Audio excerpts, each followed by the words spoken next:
బాబాయ్ హోటల్ అంటే బ్రహ్మానందం.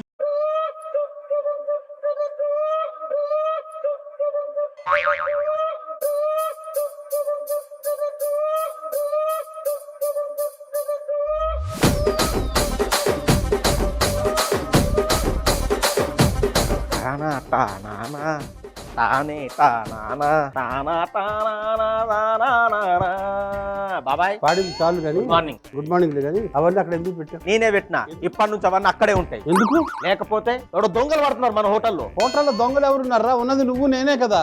అయినా సరే ఎవడో దొంగ వచ్చి పడుతున్నాడు హోటల్లో, మొత్తం తినేస్తుండవని. అంటే నా మీద నీ అంటే నేను డైరెక్ట్ అంట దొంగ ఎవడో తిప్పు అంటున్నాను నేను. ఒరే బాదం పప్పు జీడిపప్పు కిస్మిస్ అక్కడ పెట్టావంటే అర్థం ఉంది, మనుషులు తినిస్తారు. కందిపప్పు ఎందుకు పెట్టావు? కంది పప్పును కూడా పందికొక్కులు తిన్నట్టు తింటున్నాయి. చూడు రాగులు ఎందుకు పెట్టినావు? రాగులు కూడా నడవకపోయినా సరే మెల్లగా పోయి తింటున్నారు తెలుసా. ఆ మైసూర్ పప్పు, అది మైసూర్ పప్ప, మైసూర్ పాక్ అనుకుని తింటున్నారు. ఒరే అది ఛాయ్ మినపప్పు ఉంది అక్కడ, అవి కూడా ఛాయలు వేసుకొని బిస్కెట్లు తిన్నట్టు తింటారు. బాబాయ్ ఏమనుకుంటున్నావు? జొన్నలు ఎందుకు పెట్టావురా? పిండికి తప్ప దేనికి పనికి రాకుండా అయితే నోట్లో బుక్కుతురు కర. అందుకే కళ్ళ ముంగట్టు ఉంటాయి. ఇప్పుడు ఎవరు అచ్చి తీస్తారో చూస్తా నేను కూడా. ఉన్నదే మన ఇద్దరము. ఆ దొంగ అచ్చి తింటుండు. దొంగ ఎవడు పట్టుకోవాలి, పట్టుకోవాలి. అందుకే అక్కడ పెట్టిన. పట్టుకునే లోపల ముందు మనం ఒక వంట చేసుకుందాం. బాబాయ్ హోటల్లో మనం ఇప్పుడు చేసుకోబోయే మొట్టమొదటి వంటకం పచ్చి టమాటా బఠానీ బాత్. సామాన్లు అందుకో. అందుకోలేనా? ఎవరా దొంగ? 1 2 3 4 5వ అక్కడున్న మొక్కజొన్నలు ఏవి? ఆ మొక్కజొన్నలు ఎవరు తిన్నారు? అదే ఆశ్చర్యంగా ఉంది, భయం అయిపోయి. ఉంటది, ఆశ్చర్యంగానే ఉంటది నీకు. నేను ఇట్లా తిరిగి ఇట్లా వచ్చే లోపు ఎట్లా తిన్నావు బాబాయ్ నువ్వు గంటగాను? నీకు లేచి గరిట తిప్పమంటే కదలదు గాని ఆడ ఏదన్నా కనిపిస్తే మాత్రం ఉరుకుతావు. ఆ భాండం వేస్తే వేసావు గాని అలా వెళ్ళి అలా వచ్చానంటే ఇది అబార్థం కాదు, పచ్చి నిజం. ఆ మొక్కజొన్నని పాప్కార్న్ చేసి అప్పుడే లోపలేసిన పాపులు ఎవరో నాకు తెలుసులే. నాకు ఆ మొక్కజొన్నకి ఎలాంటి సంబంధం లేదని పంచభూతాల సాక్షిగా వద్దు. మళ్ళీ ఆ పంచభూతాల్లో ఒకటి మాయం చేస్తావు. ఇక్కడున్న దాంట్లోనే మాయం చేస్తావు. సామాన్లు అందుకోరా. అందుకుంటా. అమ్మో ఇట్లనే చూసి అందుకుంటా. సరే ముందురా ఉన్నాయి 4 ఆడనే ఉన్నాయి. నాకు ఇంతగానే ఉంది. ఉంటది. ఆ వేపుడు మూకుడు ఎక్కించి ఫస్ట్ పొయ్యి వెలిగించి ఒక్క చెంచావి నూనె,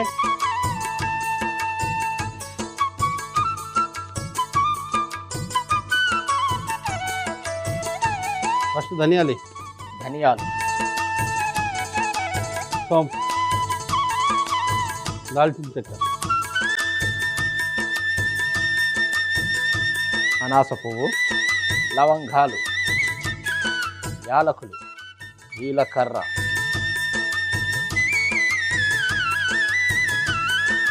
ఇప్పుడు గసగసాలు,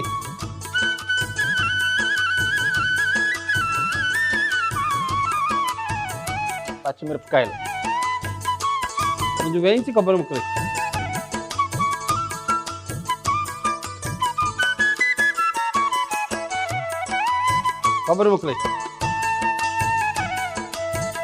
కొంచెం వేగిన తర్వాత కొత్తిమీర పుదీనా వేద్దాం. నువ్వు ఎట్లా చెప్తా అట్లా చేస్తా బాబాయ్.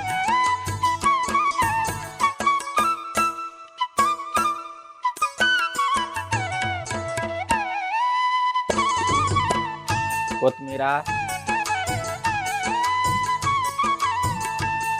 పుదీనా,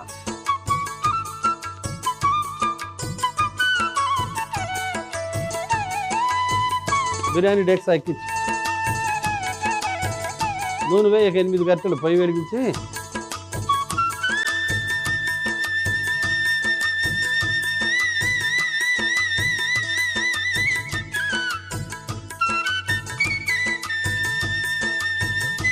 ఇదన్నీ ఏం చేయాలి అక్కడ? ఏం లేదు, పేస్ట్కి వెళ్తుంది. పక్కన పెట్టు, నా పక్కన పెట్టు. ఏమిటివి? పచ్చి టమాటాలు కాదు, ఉసిరికాయలు. పెద్ద ఉసిరికాయలు కాదా? చదువుకుంటే ఉన్న మర్చిపోయిందని తెలుగులో ఒక సామెత. టమాటాలు చేసి పచ్చి టమాటాలను కూడా గుర్తుపట్టలేకపోతున్నాం. దీనికి ఎంత పుల్లదనం ఉంటుంది, కమ్మదనం ఉంటుంది, ఎంత రుచి ఉంటుందో తెలుసా? అవునా? తింటే తెలుస్తుంది. బిర్యానీ ఆకు వేసి సన్నగా తరిగిన ఉల్లిపాయలు వేసి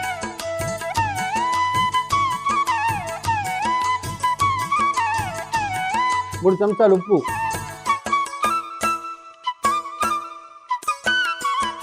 ఒకటి 2 3 4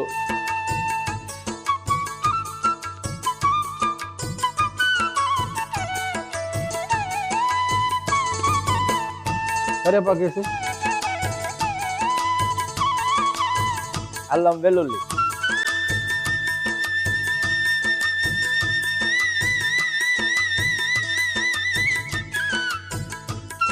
ఇది రంగు మారాల్సిన అవసరం లేదురా ఈ బాత్ చేయడానికి.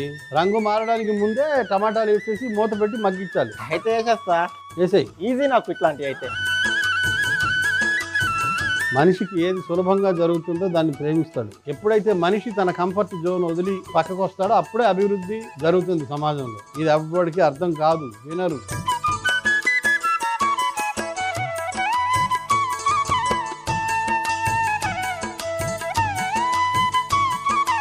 ఇవి వెళ్ళి చక్కగా ముద్ద చేసుకుంటారా. 1 2 3 4 కరెక్ట్గా ఉన్నాయిగా. నువ్వు వచ్చే లోపల ఎక్కడికి పోకుండా 2 కళ్ళు అక్కడే ఉంచుతానని. నువ్వు 2 కళ్ళతో పాటు ఒళ్ళు కూడా ఇక్కడే ఉంది. అరే మాయైపోయిందిరా ఒకటి. ఉన్నాయి కదా 4. జోక్ చేసా. నాకు నవ్వురాలి. నాకు మాత్రం వచ్చిందా? నువ్వు చెప్పిన పేస్ట్ బాబాయ్ నాకు తెలుసు ఇలాంటి జరుగుతుందని చెప్పేసి, అందుకని నేను నమ్మను. 2 కళ్ళు పెడతా అన్నావు, ఒళ్ళు కూడా అక్కడే పెట్టుంటావు. నాకు తెలిసి ఏది ఛాయ మినపప్పు ఏది ఏ ఛాయ్లో వేసుకొని తిన్నావు? ఛాయ మినపప్పు మాయం అవడానికి నాకు ఎలాంటి సంబంధం లేదని బఠానీలు సాక్షిగా చెప్తున్నాను. మొత్తి మాడిపోద్ది మొత్తి. అక్కడ మాయమైతే ఇక్కడ మాడుతుంది. కలుపు అర్జెంట్ కలుపు. ఏం చేయాలి ఇప్పుడు? ఈ ముద్ద వేసేయి. ఏమేమి ఉంది ఈ ముద్దలో? ఉల్లిపాయలు, కొబ్బరికాయ ముక్కలు, పచ్చిమిరపకాయలు,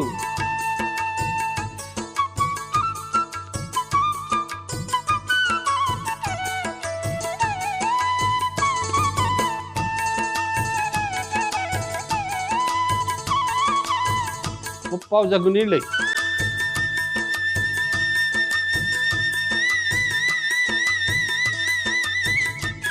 1.5 గిన్నె వేసాను బియ్యం నానబెట్టి చక్కగా కడిగి.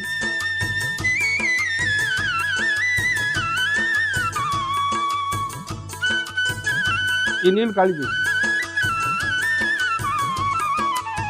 ఆ నీళ్ళు మొత్తం తీయాలి, ఉండకూడదు, ఒక్క చుక్క మిగలకూడదు. ఎక్కడ వచ్చింది? ఒరేయ్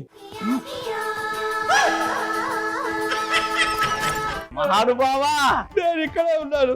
బియ్యంలో నీళ్లు తీసినంత సేపట్లో అంత దూరంలో గిన్నెట్ల తీసినావు బాబు? మాట్లాడుతూనే ఉన్నారు కదరా. నాకు నువ్వు మాటల్లో పెట్టినప్పుడే అర్థమైంది. మైసూరు పప్పు మైసూరు వెళ్ళిపోయింది, మనం ఇక్కడే ఉండిపోయాం. నేను ఎప్పుడు లేనిది ఇయ్యాలనే గిన్నెలో నీళ్ళన్నీ ఖాళీ అయ్యి ఒక్క చుక్క కూడా ఉండొద్దు, నీట్ గా ఉండాలన్నప్పుడు అనుకున్నా. నా వాయిస్ ఇక్కడి నుంచే వస్తుంది కదా. వంట మీద శ్రద్ధ అనుకున్నా, ఆ మైసూర్ మీద శ్రద్ధ అనుకోలేదు. మసూర్ దాల్ ఎలా పోయిందో నాకే. బియ్యం 5 పప్పుల్లో కళ్ళ ముందు 3 పప్పులు మాయమైనాయి అంటే. మంచి సోనా మసూరి బియ్యం చూసావా ఎంత బాగుందో బియ్యం. ఇలా తిరుగున్నాను, నీతో మాట్లాడుతున్నాను, నీళ్లు మొత్తం ఖాళీ చేయని చెప్తున్నాను, ఇక్కడి నుంచి ఇక్కడికి మాట్లాడుతున్నాను, నీకు అర్థం అవుతా ఉంది, నువ్వు వింటూనే ఉన్నావు. వద్దు యాక్టింగ్ వద్దు. ఇలా నేను తిరిగే లోపల నాకు తెలుసు ఎట్లా మాయమవుతుంది ఏంది అనేది. నేను ఇక్కడే ఉన్నాను. ఈసీ కెమెరాలు పెట్టిద్దాం బాబా అంట. డబ్బులు రా. ఎందుకు అర్థంటున్నావో తెలుసు, డబ్బుల కోసం కాదు, డబ్బాల కోసం. బఠానీ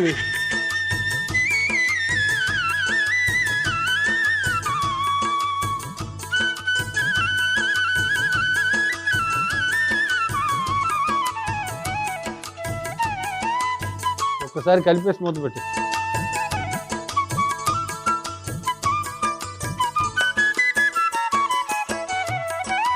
ఆ చిన్న రుబ్బురోలు పెట్టేదాన్ని మీద. అరే ఎలా మాయమైపోతున్నా, నాకే ఆశ్చర్యంగా ఉంది. నేను నీ పక్కనే ఉండి మాట్లాడుకుంటా. మాయమవుతాయి. ఎవడో వస్తున్నాడు, మాయం చేసేస్తున్నాడు. నా కంటి కెమెరాతో ఈసారి కనిపెడతాను చూడు. ఈ లోపల మరో వంటకం చేసుకుందాం. బాబాయ్ హోటల్ ఇప్పుడు మనం చేసుకోబోయే తదుపరి వంటకం రోడ్ సైడ్ కాలాన్ వేపుడు. పచ్చి టమాటో బఠానీ బాత్. బాగుంటే వదిలేస్తే చాలు, మిగతా సామాన్లు అందుకో. తమిళనాడులో మదురై సైడు, కోయంబత్తూరు అటు సైడు రోడ్ సైడ్ దొరుకుతుంది కర్రీ, కాలాన్ కర్రీ అంటారు. కాలాన్ అంటే పుట్టగొడుగులు రా. సరే అక్కడ వాళ్ళు అక్కడేం లేదు అక్కడ వాళ్ళు తింటారు రెగ్యులర్ గా. ఇడ్లీలో, ఆపంలో, ఇడి ఆపంలో, దోశల్లో, పరోటాల్లో బాగా ఇష్టంగా తింటారు ఈ కూర.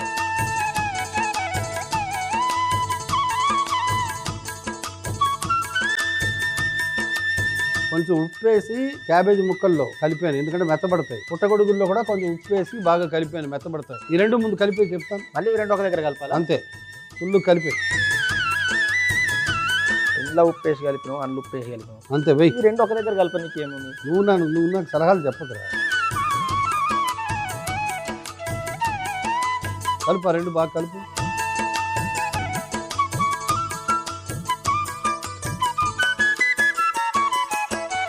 ఉల్లిపాయలు,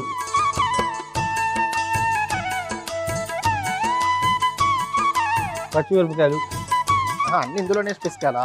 బాగా కలుపు, బాగా కలుపు. ధనియాల పొడి, జీలకర్ర పొడి, అల్లం వెల్లుల్లి పేస్ట్, పసుపు, కారపొడి,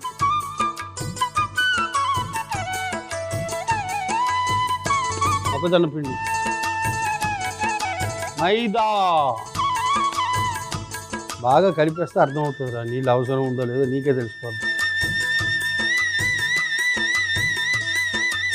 చేయి బాగా కడుక్కుని ముందు ఇవన్నీ శుభ్రం చేసి గాలి గిన్నె గరిటె అన్నీ రెడీ చేసుకో. కడిగేసిన బాబాయ్, టెన్షన్ ఉండలేదు.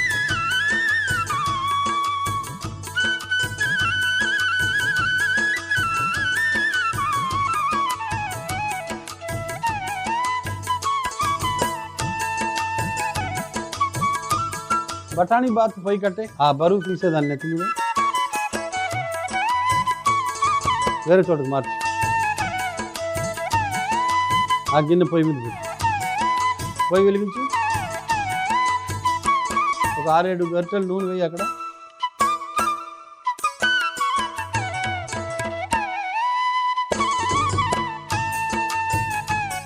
టమాటా గుజ్జులో ధనియాల పొడి, గరం మసాలా, కారపొడి,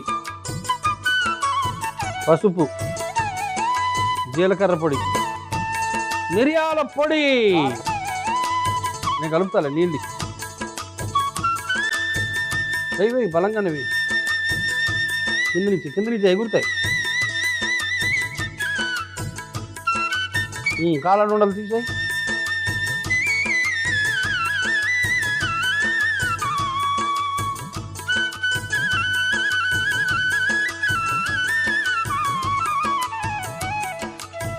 ఏంటి తీసే, ఏం కాదు, పోయి కట్టేస్తుంది. వెల్లుల్లి, ఉల్లిపాయలు వేసి వేయించి, కొంచెం వేయించి 2 చెంచాలు ఉప్పు వేసి,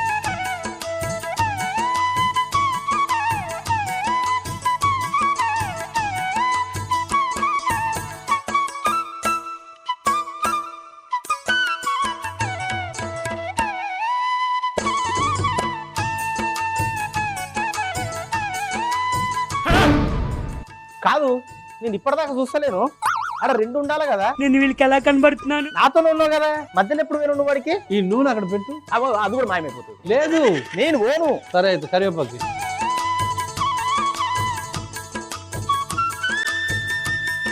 ఓకే, అది వేగాలి కదా. ఈ లోపల ఇందులో నిమ్మకాయ నీళ్లు కలుపుతున్నాం.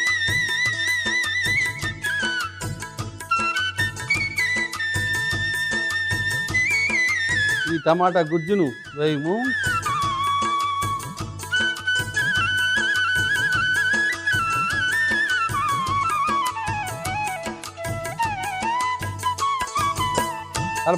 కలపాలి. గిన్నె ఏమైందో చెప్పు. మరోసారి మాయమైంది. ఒక మాట చెప్తాను విను. ఒకటి మాయమైనప్పుడు నవ్వొచ్చింది, రెండోది మాయమైనప్పుడు ఆశ్చర్యం కలిగింది, మూడోది మాయమైనప్పుడు నా పూచీ లేకుండా ఎందుకు మాయమవుతుంది, నా మీద అభాండాలు వేస్తున్నాడనే ఆందోళన మొదలైంది, నాలుగోది మాయమైనప్పుడు నేను నువ్వు ఇక్కడే ఉన్నావు, ఎలా మాయమైపోయిందని ఆశ్చర్యానికి లోనయ్యాను, ఐదోది సుభిక్షంగా సుక్షేమంగా ఉంది కాబట్టి ఆందోళన రహితంగా ప్రశాంతంగా నా చూపు అక్కడే. ఒకటి మాయమైనప్పుడు నాకు కూడా ఆశ్చర్యం వేసింది, రెండోది మాయమైనప్పుడు అద్భుతంగా అనిపించింది, మూడోది మాయమైనప్పుడు నీ మీద అనుమానం కొంచెం గట్టిదైంది. నాకు సంబంధం లేని విషయాలు నా మీద అభాండాలు వేసి ఆరోపణలు వేసి, నాలుగోది మిస్ అయినప్పుడు నీ మీద నాకు అసహ్యం వేస్తుంది. పకోడీలు వేసాయి, 10 నిమిషాలు ఉడికితే సరిపోతుంది. అంతేనా?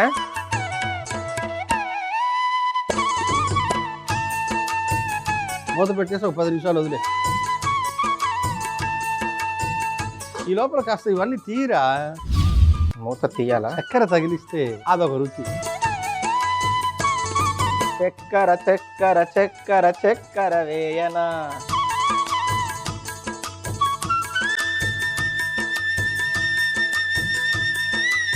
పచ్చి టమాటా బఠానీ బాత్. మొత్తం దీనికి ఒక పిసర నెయ్యి తగిలితే ఆ గుమ గుమ ఉంటుంది చూడు.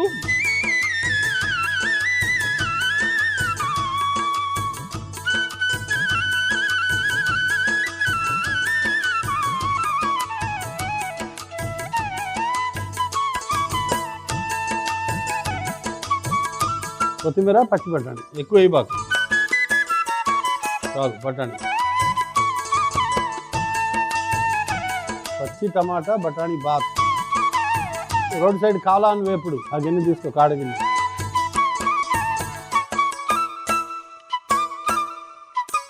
కొత్తిమీర వేసే పైన, చాలు. కొంచెం వేయి. 2 వంటలు సిద్ధం. రోడ్ సైడ్ కాలాన్ వేపుడు అలా చేసావు. రోడ్ సైడ్ కాలాన్ వేపుడు ఎలా తయారు చేస్తానంటే, ఉప్పు కలిపి పెట్టుకున్న క్యాబేజీ తురుము, ఉప్పు కలిపి పెట్టుకున్న పుట్టగొడుగు ముక్కల్లో వేసి బాగా కలుపుకొని అందులోనే ఉల్లిపాయలు, పచ్చిమిర్చి, ధనియాల పొడి, జీలకర్ర పొడి, అల్లం వెల్లుల్లి పేస్ట్, పసుపు, కారం, మొక్కజొన్న పిండి, మైదా పిండి వేసి బాగా కలిపి వేడిగా ఉన్న నూనెలో చిన్న చిన్న ఉండలుగా వేసి వేయించి పక్కన పెట్టుకోవాలి. టమాటా గుజ్జులో ధనియాల పొడి, గరం మసాలా, కారం, పసుపు, జీలకర్ర పొడి, కొన్ని నీళ్లు పోసి, నిమ్మకాయ నీళ్లు కూడా పోసి కలుపుకొని పక్కన పెట్టుకోవాలి. దాకా పెట్టుకొని నూనె వేడెక్కిన తర్వాత వెల్లుల్లి, ఉల్లిపాయలు, ఉప్పు వేసి ఇప్పుడు వేగుతున్న ఉల్లిపాయల్లో కరివేపాకు, మనం మసాలాలు కలిపి పెట్టుకున్న టమాటా గుజ్జు, కొన్ని నీళ్లు పోసి బాగా ఉడికించి పకోడీలు కూడా వేసి మూత పెట్టి ఒక 10 నిమిషాలు ఉడికించుకొని చక్కెర వేసి కలిపి ఒక గిన్నెలోకి తీసుకొని పైనుండి కొత్తిమీర చల్లుకుంటే రోడ్ సైడ్ కాలాన్ వేపుడు రెడీ. పచ్చి టమాటా బఠానీ బాత్ ఎలా తయారు చేస్తావు? పచ్చి టమాటో బఠానీ బాత్ ఎలా తయారు చేస్తానంటే, ముందుగా మూపుడులో నూనె వేసి వేడెక్కిన తర్వాత అందులో ధనియాలు, సోంపు, దాల్చిన చెక్క, అనాస పువ్వు, లవంగాలు, యాలకులు, జీలకర్ర, గసగసాలు, పచ్చిమిరపకాయలు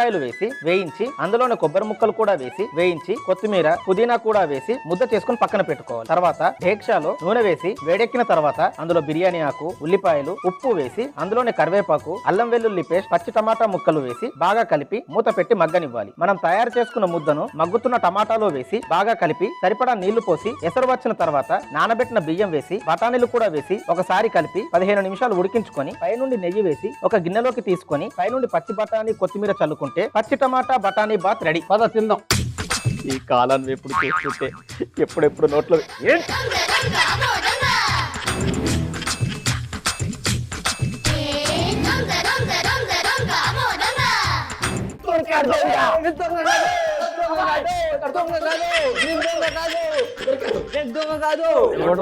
నేను బాబాయ్ మనిషిని బాబాయ్. ఎవరు నీది? కృష్ణాపురం బాబాయ్. కృష్ణాపురమా? అవును బాబాయ్. ఈ రోజులు దొంగతనం చేసింది నువ్వు. దొంగ కాదనా? ఈశ్వరెడ్డి కొడుకు బాబాయ్. ఈశ్వరరెడ్డి కొడుకువా? మరి ఏంద్రా నువ్వు చేస్తున్న పని? అది మా అమ్మ నాన్నలు మీ హోటల్కి వచ్చారంట, వచ్చి తిన్నారంట. అప్పటి నుంచి 3 పూట్ల బాబాయ్ హోటల్ నుంచి తేవాలంటున్నారు. 3 పూటలు తీసుకొస్తే అయిపోతుంది కదరా, దానికెందుకు దొంగతనం చేసుడు? 3 పూట్లనే మాకు డబ్బులు లేవనా, అందుకే దినుసులు ఇచ్చి మా అమ్మతో వండిస్తున్నానా. దినుసుల్లో ఏముంటుందిరా? అన్ని చోట్ల అవే దినుసులు ఉంటాయి కదా. బాబాయ్ హోటల్ దినుసులు సపరేట్ టేస్ట్ వస్తాయంట బాబాయ్, అందుకే బాబాయ్ నేను దొంగగా మారాను. వంటలు కొనడానికి డబ్బులు లేక మా దినుసుల్లో ఏదో ప్రత్యేకత ఉందని దినుసులు దొంగతనం చేసి ఇంటికి తీసుకెళ్తున్నావా? ఎన్ని రోజులుగా చేస్తున్నావురా?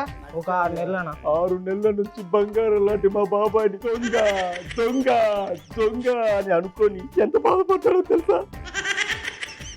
దొంగతనం చేయడానికి సిగ్గులేదు అసలు నీకు? మాటలని చెప్తావా నిన్ను? అన్న కొట్టొద్దనా, ప్లీజ్ అన్న కొట్టొద్దనా. మన వంట వాడికి నచ్చింది కాబట్టి వాడు తన కుటుంబం కోసం ఇంత పని చేశాడంటే వాడి కృషిని అభినందిస్తూ వాడికి అన్నం పెట్టు. బాబాయ్ నువ్వు గొప్పని బాబాయ్. పర్లేదురా బాబాయ్, నన్ను ఏమనుకున్నా పర్లేదు. ఈశ్వరరెడ్డి బాగానే ఉన్నాడు కదా? బాగున్నాడు బాబాయ్, ఎప్పుడు నేను అడుగుతాడు బాబాయ్. మంచిది నాన్న, తిని వెళ్ళు. రోడ్ సైడ్ కాలాన్ వేపుడు.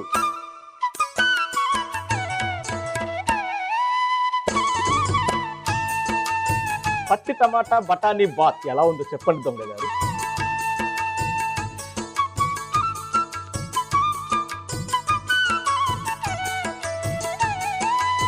ఇంకో 10 సంవత్సరాలు దొంగతనం చేయొచ్చు బాబాయ్. బాగుంది బాబాయ్, నేను పని చేస్తా బాబాయ్ మీ హోటల్లో. అదొద్దు, నేను చేసుకుంటా, నువ్వు హ్యాపీగా దొంగతనాలు చేసుకో. ఓకేనా? నేను కొంచెం బంగారం షాప్ దాకా వెళ్ళొస్తా. దేనికి? అంటే కుటుంబం కోసం. కుటుంబం కోసం దొంగతనానికి బంగారం షాప్కి వెళ్తాడు ఎవడైనా? ఇందాకేమన్నావు? వాడు దొంగతనం చేశాడంటే కుటుంబం కోసం చేశారా? కుటుంబం కోసం చేసే దాంట్లో ఒక నీతి ఉంటది, ఒక నిజాయితీ ఉంటది, ఒక నిబద్ధత ఉంటది అన్నావు కదా. నేను కూడా ఇప్పుడు ఆ నీతి, ఆ నిజాయితీ, ఆ నిబద్ధతతోనే బంగారం కోసం పోతున్నా. వీడికి ఎప్పుడు ఇలా అర్థం అవుతుందా?